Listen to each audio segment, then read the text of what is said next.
Fala, Pedrete. Boa tarde, Pedro. Boa tarde, estamos escutando direitinho aí, imagem tá boa. Tá, tudo Show, tranquilo. show de bola. Vamos aguardar aqueles minutinhos iniciais para a galera ir entrando e Show de depois a gente bola, inicia. show de bola. Tudo certo por aí? Tudo tranquilo. Deixa eu entrar aqui. Show de bola, tudo certo por aí? Pronto. Vou entrar pelo computador também, porque aí eu consigo Tá. ver o chat aqui. Uhum. A galera que foi entrando aí, se quiser ir dando um alô, acho que tem uns atletas aí das equipes, Já vi uma garotada do Sub-14 aí. que tá entrando. Uhum. Tem uns ex-alunos, pessoal treinador também. Vai dando um alô aí no chat pra gente ver quem tá online. E aí, como é que tá as coisas aí em Juiz de Fora ainda? Com essa Do quarentena? mesmo jeito, né? Tudo na mesma. Tudo Cansado já de parado. ficar em casa, doido pra voltar pro campo, voltar pra prática lá. Pois é, o Marcelão de vez em quando manda um vídeo lá pra gente pra dar mais saudade, né? Pô, fui aquele dia lá no campo tirar as fotos, cara. O campo tá bonito, Isso é pronto pra bom. voltar. Isso é bom. Ó, tem uma galera lá do Sul que faz doutorado comigo, por aí.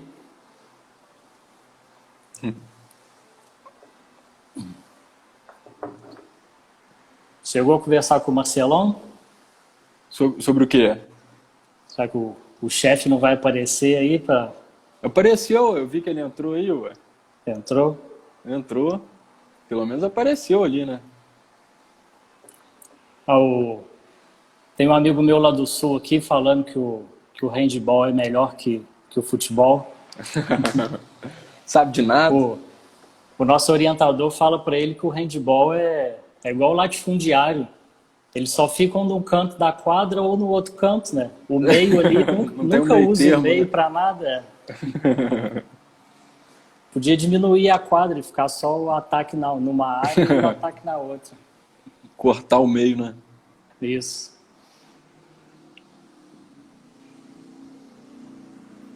Bom, Pedro, a gente já está chegando aqui perto de 4:05. Acho que já deu tempo do Pessoal pessoal entrar. entrar. A gente pode ir iniciando aqui, a gente tem um bate-papo inicial aqui. Enquanto isso, se tiver mais gente chegando atrasado aí, vai pegando o tema em andamento, Show. tá? Então, para quem ainda não me conhece, sou o professor Augusto Pedretti. Atualmente eu estou como professor aqui na Universidade Regional do Cariri, no Ceará, e venho aí acompanhando o projeto já desde 2014, na sua criação. Sou ex-aluno da FAEFID e a gente vai mantendo contato aí ao longo dos anos. Ô Pedro, acho que antes de a gente começar, queria que você se apresentasse, falasse um pouco da sua história aí na FAEFID e também no projeto do futebol, para a galera te conhecer um pouco. Show.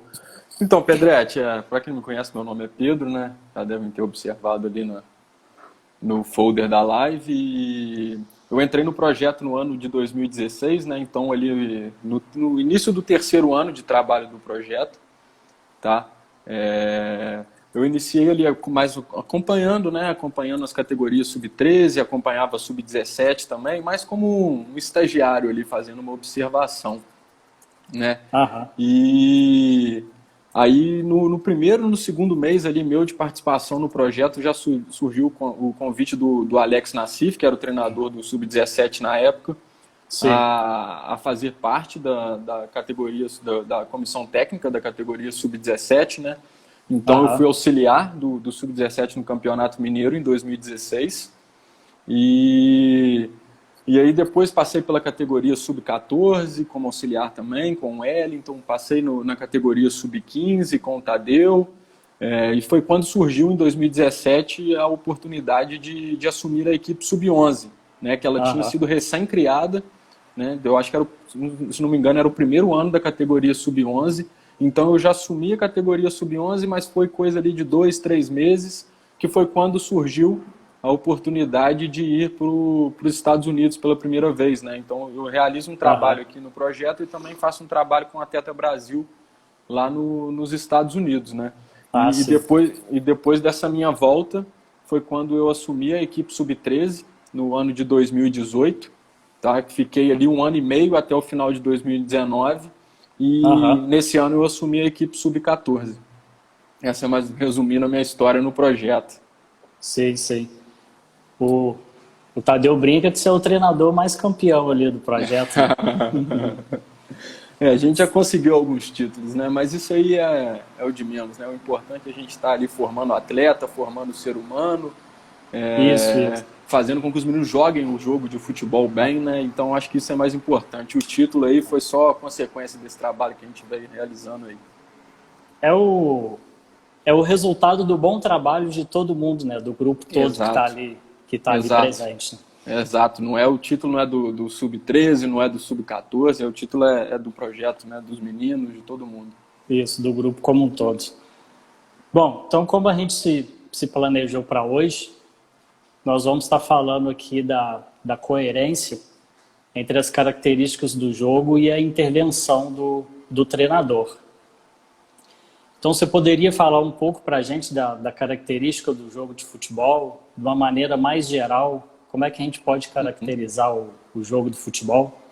Show. Então, para começar, Pedretti, eu gosto de trazer uma definição do José Guilherme sobre o jogo de futebol, que eu acho que ela, se você pegar dentro dessa frase, tem muita informação, né? E a frase é a seguinte, que o jogo de futebol, ele é um confronto entre dois sistemas caóticos, né? O que são esses sistemas caóticos? São as equipes, né, que estão se confrontando ali, uma no momento de ataque, a outra no momento de defesa. E nesse confronto, a gente consegue ali identificar uma série de relações de cooperação e de oposição buscando a ordem, né? O caos busca a ordem. E eu acredito, né, eu tenho na minha visão que aquela equipe, que aquele sistema que buscar a ordem primeiro, que buscar a ordem mais rápido, ela tende a ter um resultado positivo, né? Então, se a gente falou aí de sistema caótico, né, do confronto entre sistemas caóticos, de relações de cooperação e de oposição, eu acho que a gente consegue identificar uma primeira característica do jogo de futebol, que é a complexidade. Tá? O jogo de futebol ele é complexo, os acontecimentos dentro do jogo de futebol são complexos. Tá? Então, para iniciar, eu acho bem importante a gente entender isso. Sim. Aí, dentro dessa dinâmica de imprevisibilidade, né, que envolve o futebol, a gente pode estar dissecando ele em algumas dimensões, né, para facilitar esse entendimento do jogo caótico, né, como um todo, né? E acaba que cada uma dessas dimensões vão estar tendo ali as suas características centrais importantes ao jogo, né? Então a gente trabalha até dentro do currículo ali do projeto do futebol. A gente traz ali as dimensões tática, técnica, física e a psicológica, né? Então ainda dentro dessa perspectiva de conhecer o jogo, o que a gente poderia caracterizar mais assim, começando com a dimensão tática, né?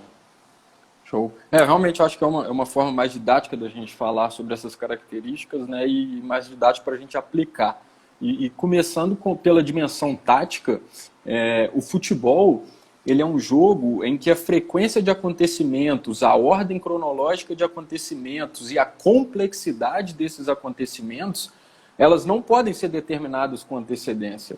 Né? Então, até como você falou aí, a gente já consegue identificar uma característica do futebol. Se não pode ser determinado com antecedência, o futebol é imprevisível.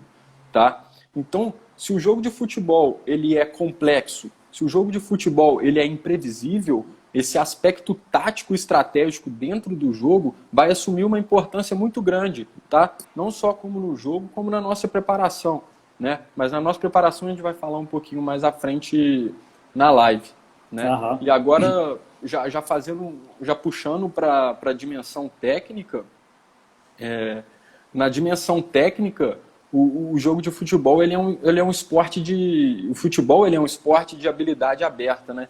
Em que o atleta ele utiliza o corpo de várias maneiras, de várias formas, de diferentes formas, para solucionar problemas dentro do jogo, né?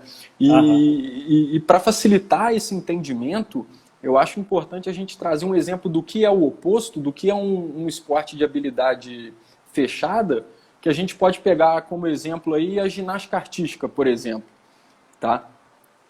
Inclusive, eu acho que o Marcelão comentou sobre isso na nossa live da semana retrasada, mas eu acho importante a gente reforçar isso aqui, tá? O que é um esporte de habilidade fechado? O que é a ginástica artística ali que a gente pegou como exemplo? É um esporte em que o atleta tem a série dele ali pré-determinada e no momento da competição, no momento da apresentação dele, ele sabe exatamente o que ele vai fazer daqui a 10, daqui a 20, 30 segundos. Né? Ele sabe exatamente a técnica que ele vai utilizar. E no futebol, isso não é possível. A gente não sabe se a gente vai estar atacando, se a gente vai estar defendendo, se eu vou ser o portador da bola, se o meu companheiro é o portador da bola. Então, por isso ele se caracteriza como um esporte de habilidade aberta, né? E por isso tudo que eu falei, a gente identifica ali a imprevisibilidade novamente, né? A gente não sabe o que vai acontecer, a gente não sabe a técnica que a gente vai utilizar. É isso. Se a gente for pensar no jogo nessa perspectiva de movimento que você comentou, todo esse movimento ele vai ser necessário que tenha a percepção ali do próprio corpo, né? A gente vai ter que perceber o nosso próprio corpo, perceber os objetos e a situação de jogo ali como um todo para estar vendo esse jogo do ponto de vista técnico, né? E tem dois autores que a gente estuda bastante, comenta até no nosso grupo, que é o Pablo Greco e o Rodolfo.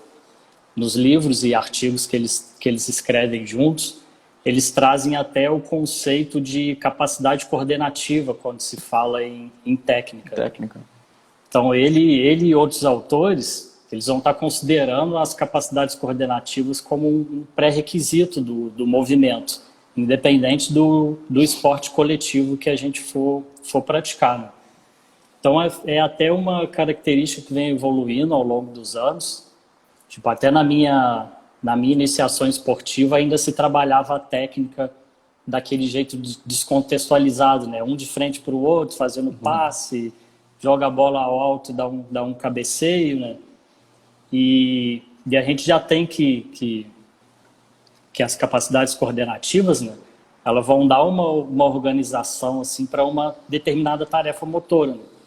Que em determinados momentos ela exige a realização da técnica específica ou não, né? Então, assim como você comentou, tanto da dimensão tática e agora como da técnica, ela também vai estar sempre atrelada ali às características do jogo e essa imprevisibilidade, né, no decorrer. Acho que foi semana passada o Vinícius Argirita, ele postou um vídeo no Instagram dele com algumas situações e ações de jogo ali. Eu vi. E praticamente todas elas foram utilizadas das capacidades coordenativas para resolver o problema, né? Então, só o fato de gerir o movimento do corpo já consegue se resolver algumas situações imprevisíveis ali que vão estar acontecendo. E se a gente voltar um pouquinho dentro do currículo, como o Marcelão comentou semana passada, que a gente se baseia muito no modelo do Piaget, e dentro do princípio piagetiano, a gente tem a construção do conhecimento aplicado à motricidade, né? Um ciclo de aprendizagem como um contínuo, né? Então, a gente vai incorporando ali algumas estruturas superiores a estruturas anteriores, e essa dimensão técnica ela também tem que ser desenvolvida respeitando ali cada uma das idades, né? O desenvolvimento ali de cada um do atleta em cada uma das suas idades. Pode dar segmento, Pedretti? Segue, pode falar. Não, é que essa questão que você falou das idades, né? Isso tudo que a gente vai abordar hoje, isso tudo que a gente vai falar, isso vai variar de acordo com as categorias, né? Isso. Na nossa intervenção, principalmente ali, isso vai variar muito. Tá? Então é muito importante a gente ter a consciência que isso hoje aqui a gente está falando de uma forma geral, né? a Com princípio, né? certeza. A gente tem que sempre levar em conta essa questão das categorias, né? Aham. E pode falar, Pedro, você ia falar? E além das dimensões táticas e técnicas, né, que a gente já mencionou, a gente também vai levar em consideração aí nessa caracterização a dimensão física e fisiológica, né, que é até o tema que a gente vem conversando bastante no nosso Sim. grupo. Então, o que a gente tem de raio-x aí dessa dimensão? Então, Pedretti, falando aí da dimensão física, fisiológica do jogo de futebol de uma maneira bem resumida, eu acho importante a gente entender ali que o jogo de futebol, primeiro, ele tem uma duração de 90 minutos, né? E esse tempo ele vai variar de acordo com a categoria na base, né? De acordo com o campeonato que é disputado, tá? Mas esse tempo ele é disputado em alta intensidade, tá? Intercalando com momentos de repouso, momentos de baixa intensidade, momentos de intensidade moderada, tá? Então essa questão física aí de via metabólica que vai estar sendo utilizada, ela vai variar muito, né, durante o jogo. E para a gente agora resumir tudo isso que eu falei em características, a gente pode falar que o jogo de futebol aí, ele é um jogo de alta intensidade, não contínuo e intermitente, né? Eu Aham. acho que, assim, falando dessa dimensão física e fisiológica, num termo geral, é isso que a gente tem. Isso. E a dimensão física, ela também vai ter esse caráter bem complexo que a gente está comentando das outras dimensões também, né? Complexo e imprevisível, né? Isso. Então, como você já até comentou, que o futebol ele vai ter essa característica intermitente, né? Então, a gente vai observar sempre uma mudança de velocidade do movimento ali a todo momento. Então, tem momentos durante o jogo que a gente vai estar caminhando, outros momentos a gente vai estar realizando uma corrida de alta intensidade ou um sprint. E a gente também tem essa caracterização de em todo momento, a realização de troca de direção, né? Então, é muito característico dentro da parte física, que vai tornar o futebol ali intermitente, essa grande mudança de velocidade do movimento e também de mudança de direção, né? Então, a gente teria, assim, o futebol dentro dessa via metabólica que você comentou, ele seria predominantemente aeróbico, porém vão ser essas ações características ali anaeróbicas que vão definir a partida, né? Aquele sprint de 2 ou 5 metros ali perto da área, uma explosão para chutar o gol. Então a gente também tem que ter conhecimento dessas peculiaridades da parte física do futebol para estar pensando na intervenção depois, né? E show, é isso mesmo, Pedretti. E a gente tentar trabalhar para sempre otimizar nessas questões da complexidade, da imprevisibilidade, seja qual for a dimensão, né? Isso. E fechando agora as dimensões do jogo, né? A gente falou da técnica, da tática, da física e fisiológica, e agora a gente vai falar sobre a psicológica, né? E essa dimensão, cara, eu vejo que às vezes ela é um pouco negligenciada, né? Principalmente no processo de treino, mas ela tem uma importância muito grande no jogo de futebol, né? Por ser um jogo que o atleta ele busca constantemente solucionar problemas, esse aspecto cognitivo, o aspecto psicológico, ele vai assumir uma importância muito grande, né? O jogo ele vai exigir concentração por parte do atleta, né? Aquela questão de ignorar os estímulos irrelevantes no momento, né? Focar naquilo que é relevante, nas informações que é relevante para ele no momento.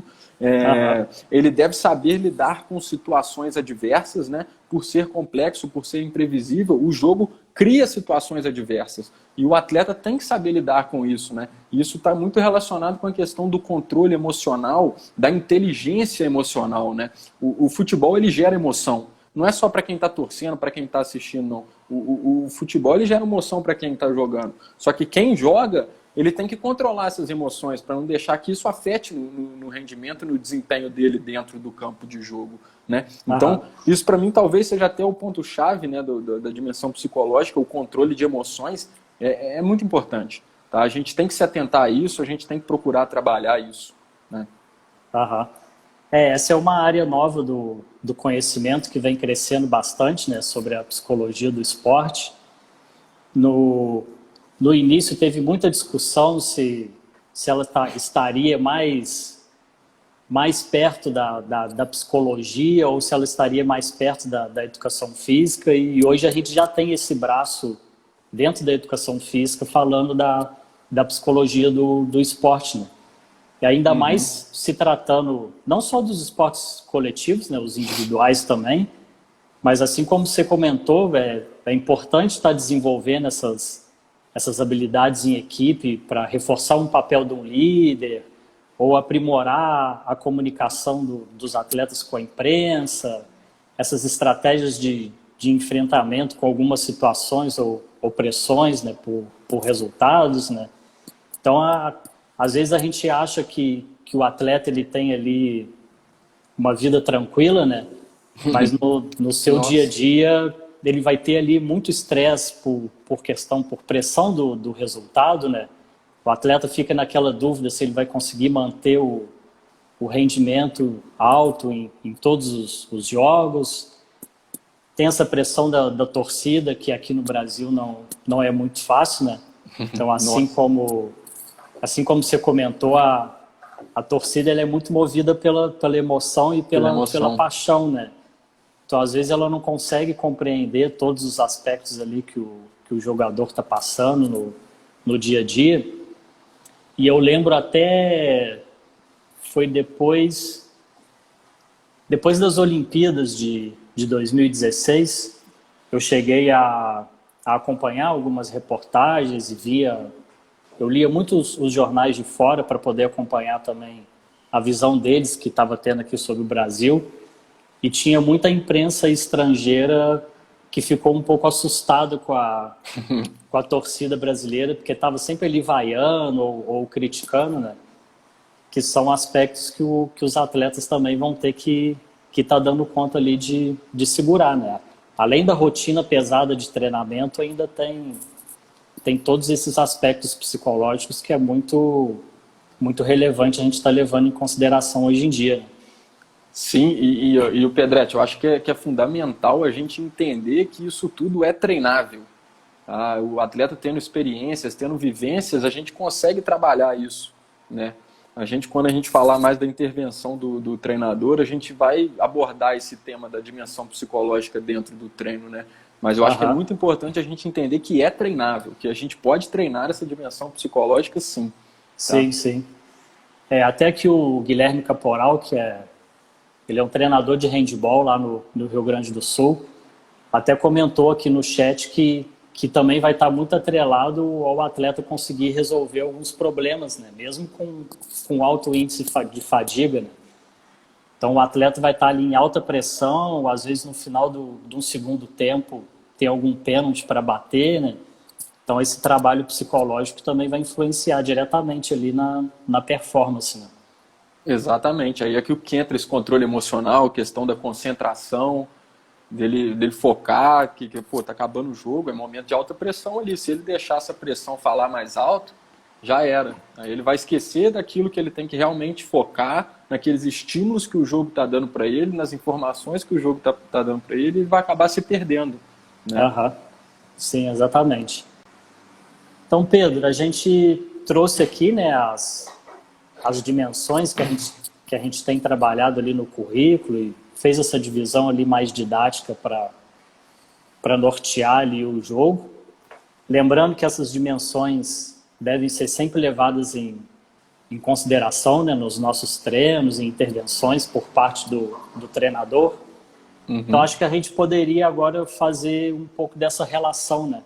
Como é que a gente vê essa coerência de visualizar a característica do jogo dentro dessas dimensões que a gente conversou, com a intervenção do treinador ali durante os treinos e o dia a dia. Sim, Pedretti, e o que essas informações, né, das características do jogo, isso tudo que a gente falou agora vai ajudar a gente a elaborar um treino melhor, a montar um treino que seja mais eficaz, né? A gente citou aí as 4 dimensões, né, do jogo de futebol, que é a dimensão técnica, tática, física, fisiológica e a psicológica, né? Então eu acho que agora é um momento da gente entender que em todos os momentos do jogo, essas 4 dimensões elas vão estar conectadas, elas vão estar interligadas, né? Existe uma relação de dependência entre essas dimensões. Tá? Vamos pegar um exemplo aqui de um comportamento do jogo, o passe, por exemplo. O passe ele tem um caráter técnico, né? De posicionamento corporal, posicionamento do pé de apoio.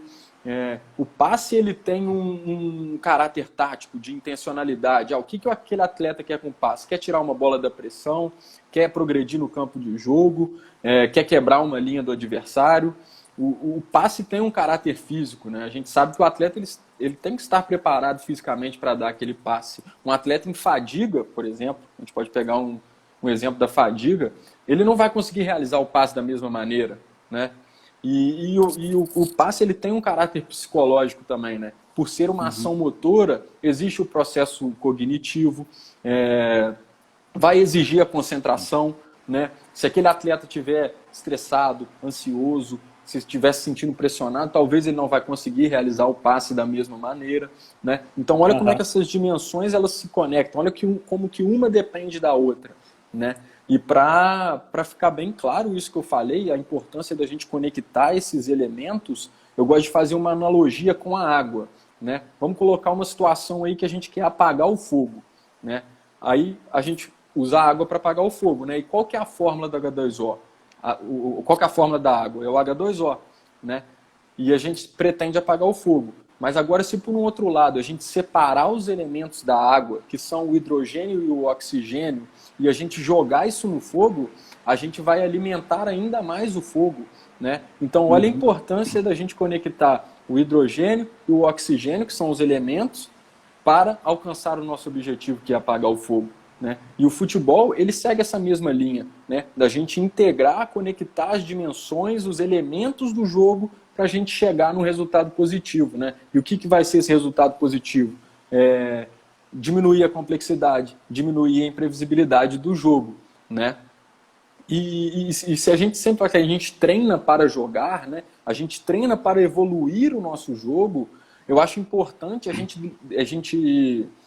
levar essas dimensões conectadas para dentro do nosso treino, né? Por quê? Porque a gente levando isso para o treino, a gente vai aproximar o treino da realidade do jogo, né? Então, se eu vou trabalhar um passe, criar um exercício para o passe, eu vou procurar levar as 4 dimensões do passe para dentro do treino, porque no jogo vai acontecer isso, né?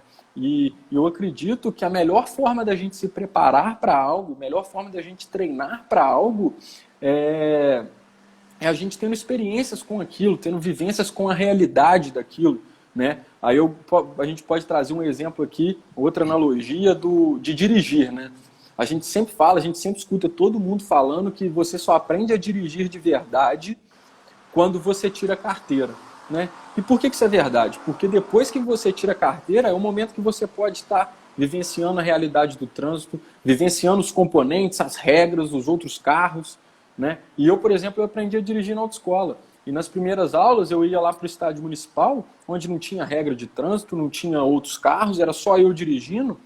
E aquilo não era o suficiente para me ensinar o que é o trânsito, o que é dirigir. E o momento que essa chave virou foi no momento que eu passei aí da autoescola para o meu local de treino dirigindo. Que aí eu estava vivenciando a realidade, tendo experiências com aquilo, né? Então, o futebol vai seguir essa mesma linha também, para a gente aproximar o treino da realidade do jogo e se preparar melhor, se preparar de maneira mais eficaz, tá? E agora já tocando em outro ponto que eu gosto de falar, é que o treino ele deve estimular ao máximo a criatividade e a inteligência do atleta para jogar o jogo de futebol, tá? E por que eu falo isso, Pedretti? Eu falo isso porque, pelas aquelas características que a gente falou de complexidade, imprevisibilidade, relação de cooperação e oposição, isso vai fazer com que a nossa organização dentro do campo de jogo esteja em constante mudança, né? Então, eu vou estar com a bola, vou estar sem a bola, isso tudo vai mudando, né? E o atleta se adaptar, o atleta se adequar a essas mudanças é fundamental, tá? E para mim, a capacidade de adaptação, ela está muito relacionada com a inteligência e a criatividade do ser humano, né? E como é que o atleta ele vai se adaptar melhor a essas mudanças? Eu acredito que aquele atleta que lê as informações do jogo, as informações que o jogo está dando no momento, ou talvez o que seja mais importante do que ler, aquele atleta que interpreta as situações, as informações que o jogo está dando no momento, ele tende a se adaptar melhor, né? Exatamente. E o que são essas informações que o jogo dá, né? A gente pode falar de várias aí, mas eu vou trazer duas aqui para a gente fazer uma reflexão, né? Vamos colocar uma situação que eu sou o portador da bola, tá? O que eu posso observar nesse momento, qual informação que o jogo pode me dar para eu me adaptar melhor, para eu tomar uma melhor decisão? Por exemplo, eu estou com a bola, onde estão meus companheiros, né? Quais companheiros estão me dando uma linha de passe, estão me dando uma oportunidade para passar a bola, né? Esse jogador, ele está perto, ele está longe, tá? Uma outra referência que o jogo pode dar, onde estão os meus adversários, né? Onde que eles estão fechando a linha de passe, onde que eles estão deixando o espaço, onde que eu vou jogar que eu vou ter mais tempo, né, que o adversário vai estar mais longe. E aí a gente tem uma série de informações que o jogo pode dar, né? Então, se o atleta souber identificar essas informações, ele vai se adaptar melhor, né? E como é que eu vou estimular isso no treino, né? Eu acredito que aquele treino que coloque problemas para o atleta resolver vai ser um treino bom para isso, né? E o feedback do treinador, ele vai ajudar o atleta a ler, o atleta a ver quais informações que ele tem que analisar naquele momento, né? E a gente vai falar mais detalhadamente do feedback hoje também, tá? Sim, sim. Mas então, essa questão de estimular a criatividade e a inteligência do jogador é fundamental. O jogador ele tem que ser autônomo, ele tem que ter autonomia. Cada hora ele vai estar se deparando com situações que ele nunca vivenciou, talvez, e ele se adaptar é muito importante, tá? Sim, sim. Pode falar, Pedro. Pegando o seu exemplo que você comentou do dirigir, né? No primeiro momento, quando a gente está aprendendo seja uma ação tática ou uma ação técnica nova ali, a gente ainda está num modelo mecânico, né, de aprendizagem, né? A gente ainda tem que pensar muito no que vai fazer, né? Então, primeiro eu olho a bola, aí eu olho o jogador, aí eu olho os meus companheiros. Então, nesse início, a gente tem aquele pensamento mais mecanizado e dividido, né? Aí, assim como você comentou, depois que você tira a carteira e vai praticando mais, vai vivenciando mais, vai expondo a esse atleta a maiores dificuldades, ele vai tendo um aprendizado, vai se tornando ali uma capacidade mais autônoma, na medida que depois ele já não tem que mais perceber ou olhar as partes, né? Ele já consegue absorver todo esse conhecimento e agir sem estar tendo que pensar na parte, né? E assim como você comentou agora, em seguida, né? E a gente está oferecendo essa diversidade para o nosso atleta, e a gente também ter o conhecimento de que esse processo é a longo prazo, né? A gente vai, aos poucos, inserindo ali novas dificuldades para esse atleta ir se desenvolvendo e tornando aquela prática mais autônoma. Eu te cortei aí, mas pode continuar. Não, show, excelente. Agora, só para a gente fechar essa parte, o Pedretti, da relação entre as características do jogo e a intervenção do treinador, aquilo que eu tinha comentado, a dimensão psicológica, então vamos falar agora, que eu acredito que a dimensão psicológica ela vai estar presente no treino. Tá? Vários elementos dessa dimensão a gente pode levar para o nosso treino. Por exemplo, concentração, o controle emocional, o estresse do jogo, a autoconfiança.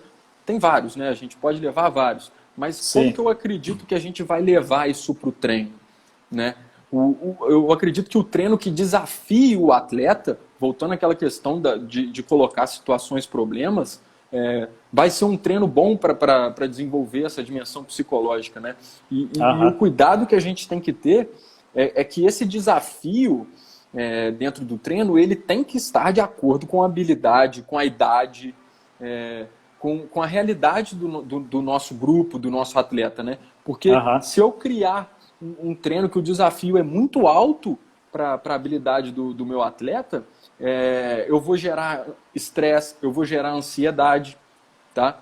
E se ao mesmo tempo eu criar um desafio que é muito baixo para a realidade do meu grupo, eu vou gerar tédio, eu vou gerar aborrecimento, desmotivação. Né? Então é importante que a gente crie um equilíbrio entre o desafio da tarefa, o desafio no treino e a habilidade do nosso grupo ali. Do atleta. Por quê? Porque esse desafio ele vai gerar um estresse, assim como o jogo. Mas ele vai ser um estresse que o atleta vai conseguir solucionar, né? Um problema que o atleta vai conseguir solucionar. Então, vira um estresse positivo, um estresse que vai gerar um ganho, um estresse que vai gerar um aprendizado. Né? Sim. E eu falei agora de aprendizado, a gente chega no segundo ponto que eu queria falar sobre a dimensão psicológica no treino, que eu acredito que se a gente criar um ambiente de aprendizagem muito rico, a gente vai estar estimulando essa questão psicológica. Porque um ambiente de aprendizagem rico, ele gera motivação. A motivação, ela gera disciplina, ela gera comprometimento, tá? E quando eu falo de ambiente de aprendizagem rico, eu não estou falando que eu vou saber de tudo, eu vou ensinar tudo. Não é isso. Não é isso. Primeiro que a gente tem a comissão técnica, né? A comissão técnica ela vai me ajudar a criar esse ambiente rico de aprendizagem. Tá? Sim. E o segundo ponto é a questão da troca de experiências. Tá? E quando eu falo de troca de experiência, eu falo entre a comissão técnica e entre comissão técnica e jogadores. Né? Porque eu tenho minhas experiências, eu tenho minhas vivências com o jogo, com o treino, os atletas têm outras. Talvez eles estão percebendo alguma coisa que eu não percebi. Tá? Então eles me passam muita informação. E uma coisa, cara, que eu sempre falo, tem treinos, tem jogos que os atletas me ensinam muito mais do que eu ensino para eles em determinados momentos, né? Então a gente tem que entender, ter essa humildade, essa vulnerabilidade é importante. E um exemplo, Pedretti, você vai me entender que eu tive nas minhas experiências trabalhando com futebol, que me mostrou a importância de um ambiente de aprendizagem rico, foi o próprio projeto. Mas agora falando dos profissionais, né, da comissão técnica, do grupo de gestão, dos coordenadores ali, do Marcelão, todo mundo.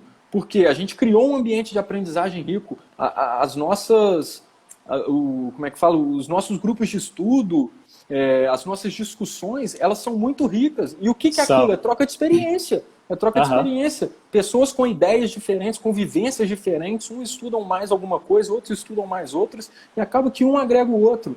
Né? A gente viu esse ano aí, chegou você com a questão do treino integrativo, o Toledão com o projeto lá agora do Premier, que é muito bacana. Da gestão. Que tá, então, essa troca de experiências é muito importante no nosso. Por que eu não vou levar isso para o meu treino?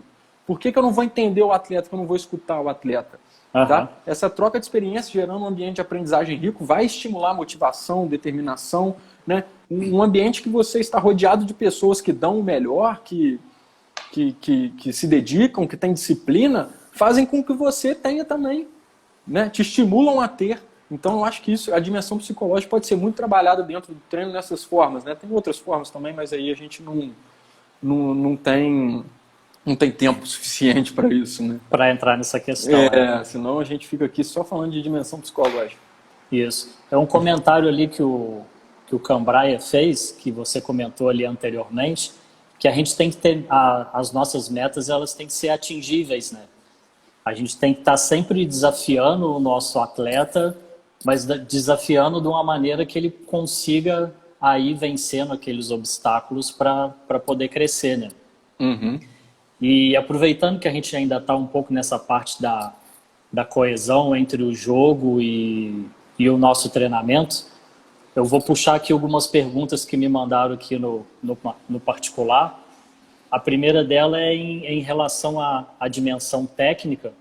O Dico, que também faz parte aqui do nosso grupo, ressaltou aqui a importância que, como a gente comentou, da parte técnica nas bases, né? No início ali da nossa formação principalmente ali dos 6 aos 12 anos, e pegando o que a gente tem ali no projeto, que é o sub-11, o sub-12 e o sub-13, de que essa é uma idade que a gente chama ali de janela de oportunidade, né? Que eles estão completamente abertos para adquirir esse tipo de treinamento, né? Então, essa versão técnica aqui, ou das capacidades coordenativas, elas não podem ser deixadas de lado, principalmente nessa faixa etária ali das categorias iniciais, onde a gente vai estar formando toda a base para que depois nas categorias subsequentes, do 14 para frente, a gente já comece a trabalhar mais a tática, a trabalhar a parte física. Então, retomando um pouco a minha fala lá sobre a dimensão técnica, dentro desse comentário que o Dico fez aqui no chat, falando um pouco mais das capacidades coordenativas, né? A gente vai ver que dentro do jogo a gente vai ter ali aquelas ações ou movimentos que também devem ser trabalhados durante o treino, né? Então, as capacidades coordenativas, elas aparecem no jogo, e a gente também tem que criar exercícios para que elas estejam presentes também ali no nosso treino, né? Uhum. Então, aprofundando um pouco mais assim dentro desse conceito, caso alguém ainda não conheça as capacidades coordenativas ali dentro dessa visão mais técnica, né? O Greco e o Rodolfo, ele traz lá algumas capacidades que eles consideram, né, como o acoplamento, que é essa união de diferentes movimentos parciais que vai estar tornando uma sequência depois. Então, o exemplo que você deu ali do dirigir, né, no início é que a gente tem aquele monte de movimento quebrado, e depois, com o tempo, a gente vai acoplar esses diferentes movimentos, tornando o dirigir uma ação única, né? Sem ter esse fluir da ação. A gente pode citar também a capacidade de reação, né? Que é o atleta em perceber uma situação do jogo e responder a essa percepção do jogo, né? Também é algo a ser trabalhado ali nos nossos treinamentos. A gente tem a capacidade de orientação, que você também comentou muito bem anteriormente, que é essa capacidade do atleta se relacionar com os companheiros, se relacionar com o adversário, dentro daquele espaço disponível que ele tem, né? Se ele tem pouco espaço, ele tem que tomar uma decisão mais rápida. Às vezes ele tem um pouco mais de espaço, então ele consegue segurar um pouco mais a bola para poder tomar uma decisão mais à frente, né? Uhum. A gente também teria uma capacidade de equilíbrio, que é manter e recuperar ali a estabilidade corporal, uma capacidade de mudança, onde a gente pode variar as nossas ações, né, sem perder essa continuidade do gesto. Então, eu posso ter tomado uma decisão, acontece alguma coisa no jogo que eu tenho que mudar essa ação, mas que ela não fique quebrada, né? Que eu dei a continuidade ali ao jogo. E tem mais uma capacidade que eu estou esquecendo, a do ritmo. A capacidade coordenativa também de ritmo ali, que pode ser uma capacidade tanto interna própria do jogador, como também uma capacidade externa ali do jogo, né? Ora o ritmo do jogo está mais devagar, está mais alto, e eu tenho que ter essa adaptação de ritmo, né? E o que o Pablo Greco e o Rodolfo falam muito nos livros deles, que essas capacidades coordenativas que a gente comentou aqui agora, elas podem ser ou não finalizadas por uma capacidade técnica. Então, ela pode ser finalizada com a capacidade técnica ali básica de um cabeceio, de um chute, ou de uma condução, ou alguma capacidade técnica mais refinada ali dos diferentes chutes, cruzamentos, ou uma proteção de bola, né? Então, a gente também tem que estar levando em consideração todas essas ações que também são técnicas, né, do jogo, na nossa intervenção ali durante o treinamento, né?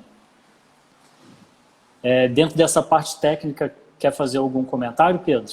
Não, acho que é isso, Pedretti. Em relação a isso que o Dico falou, de trabalhar mais essa parte técnica no início, eu acho que é muito importante a gente entender, né, as características da idade, entender que às vezes meninos de 11 anos, 12 anos, eles não têm uma capacidade cognitiva de assimilar determinados princípios, conceitos do jogo de futebol. Então não adianta a gente tem a mania ali de querer tudo perfeito, né? Mas a gente Sim. tem que entender que não é assim, não é um processo, igual você falou, é um processo de longo prazo. Não tem Aham. jeito. A formação do atleta, ela passa por um processo, por um currículo de formação, né? A gente não vai Isso, ter tudo isso. do dia para a noite. Então, a gente entender isso, principalmente nas categorias menores, é muito importante. Aham. Eu vou trazer aqui uma pergunta aproveitando que eu ia fazer um comentário agora da parte física, vou fazer a pergunta que o Marcelo Otto fez anteriormente e a gente pode respondê-la junto aqui. Tá. O Marcelo perguntou, principalmente nesse momento de pandemia que a gente tem agora, né? Aí ele botou aqui uma situação, né? Ah, se a sua equipe tem 10 dias para disputa de um jogo, né? Pós-pandemia, ela já está preparada fisicamente, dentro das possibilidades ali, considerando a pandemia, né? Porém, ela está fora do ritmo de jogo, né? Os atletas estão treinando sozinhos em casa, né? Então, que tipo de treinamento que a gente poderia dar ali para poder estar colocando os atletas a pegar mais ritmo de jogo ali nesse pré-jogo? Cara, aí eu vou falar um pouquinho mais da parte técnica tática, depois se você quiser acrescentar alguma coisa relacionada à parte física. Aham, É, eu acredito como eu falei, se a gente estiver aproximando o treino da realidade do jogo, vai ser a melhor forma da gente preparar o atleta, né? A gente tem que isso. ter o controle da carga, a gente tem que tomar cuidado com isso, né? O controle da carga de treino, mas a gente estimulando, dando experiências para o menino, estímulos de jogo, é a melhor forma da gente se preparar ali, né? Nesses 10 Aham, dias, né? Falando da parte técnica e da parte tática. Tá? Então, sim, sim. sendo bem direto, é isso. Eu acho que a gente tentar procurar estimular aquilo que vai acontecer no jogo, no treino. Tá? Aham, isso. O que eu até li essa semana, eu estava lendo bastante coisa sobre os pequenos jogos e a literatura traz os pequenos jogos como o primeiro objetivo dele como uma característica mais técnica e tática, né? Mas os autores também comentam que é uma estratégia que se pode ser utilizada e que se tem utilizado também, não só nesse caso de retorno aqui pós-pandemia, Pós-pandemia. mas às vezes numa situação de um grande time que ele tem 2 jogos na semana, vai jogar na quarta e vai jogar no domingo, os 2 jogos fora de casa. Então vai ter aquelas questão de viagem, de ida, de volta, muito, muito cansaço. Então, às vezes, a parte técnica não vai conseguir ter, a parte física, você não vai ter tanto tempo para trabalhar com ela, e a gente também tem que considerar essas viagens do cansaço, né? Então, o que eu vejo a literatura também trazendo, e a gente tem discutido isso bastante ali no nosso grupo, né? É que os pequenos jogos ele também pode ser um grande aliado, né, nesse início Sim, para ter um melhor condicionamento, né, onde a gente vai ter o condicionamento físico atrelado a essa parte técnica e tática, né? Então o treinador da equipe ele vai poder ter a equipe ali mais próxima dele, né, nesse tipo de treinamento. Os jogadores vão estar pegando o ritmo de jogo novamente, porque são jogos ali de 3 contra 3, 5 contra 5, 7 contra 7.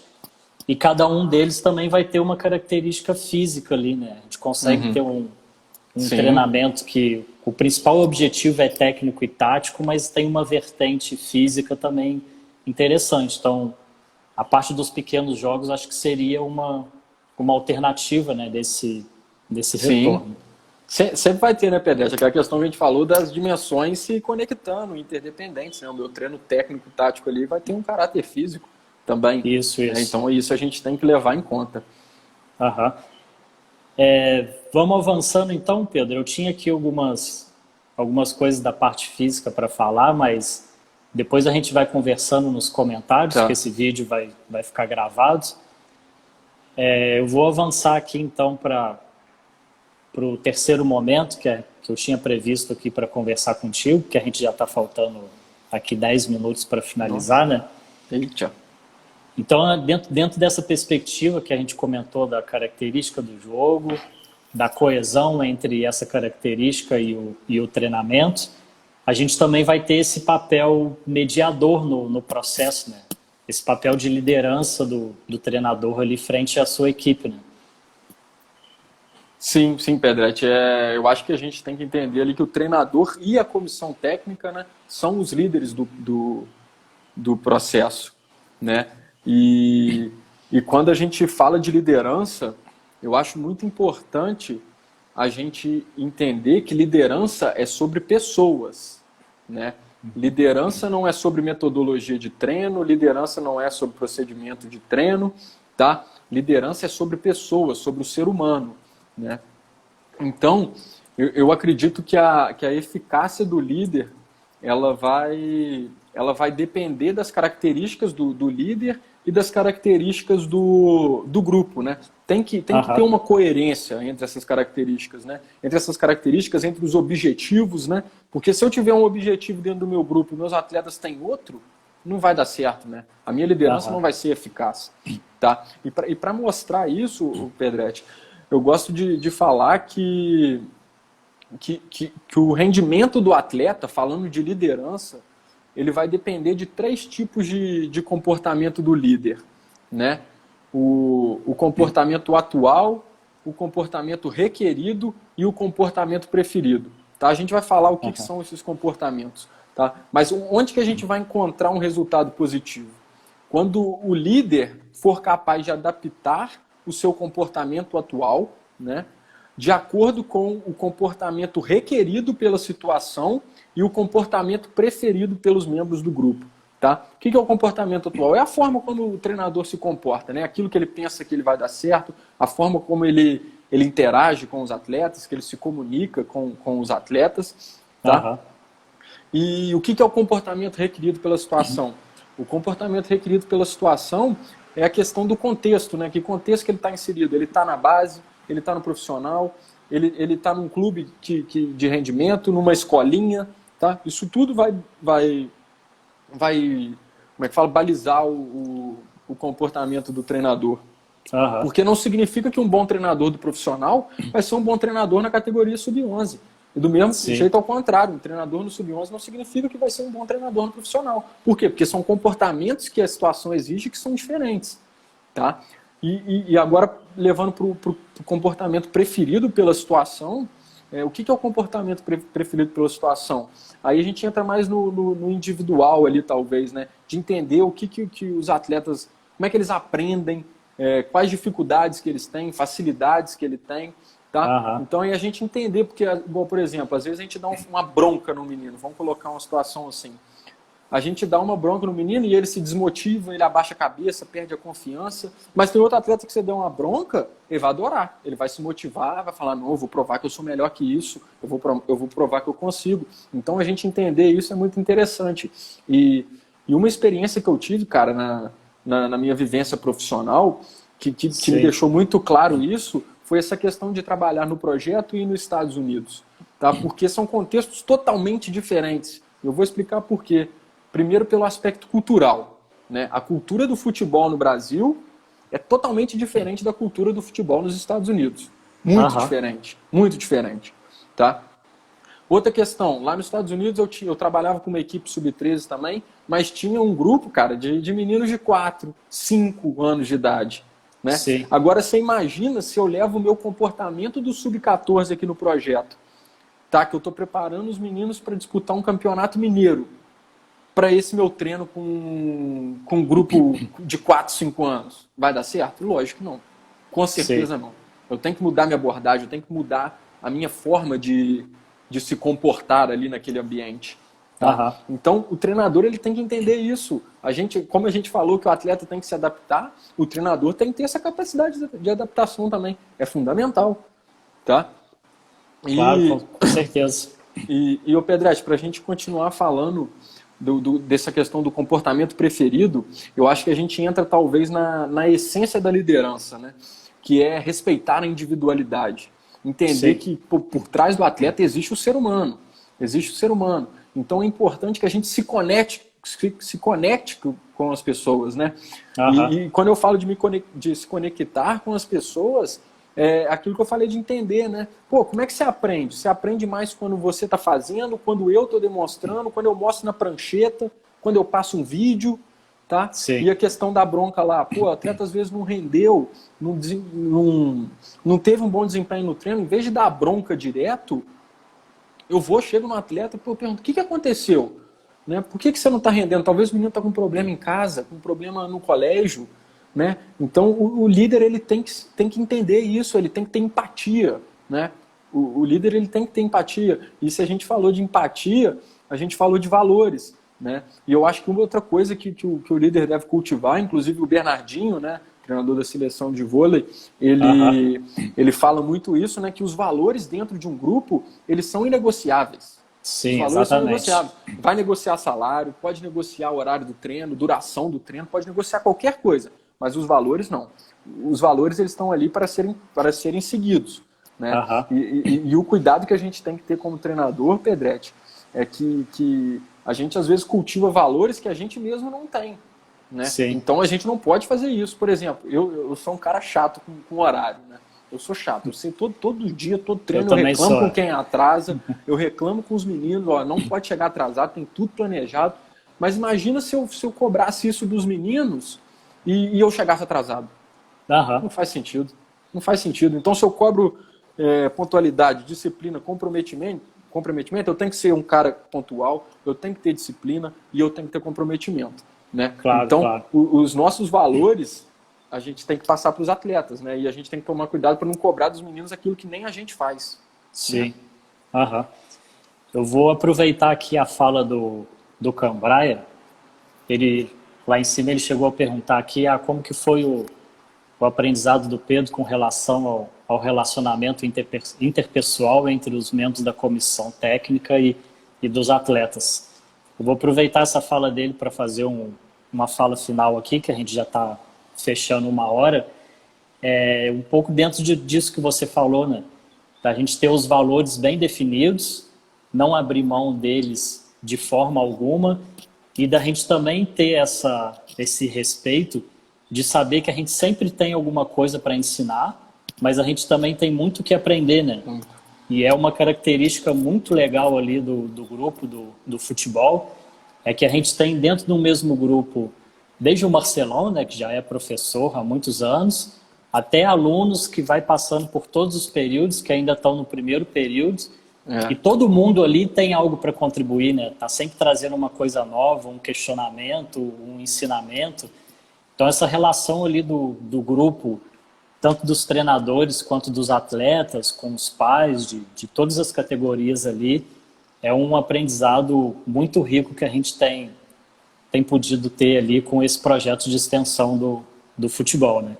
Então, para finalizar a minha fala, Pedro, queria te agradecer aqui em nome de toda a equipe lá do futebol UFJF. Foi um prazer para mim estar fazendo esse bate-papo contigo e podendo aprender ainda mais aí com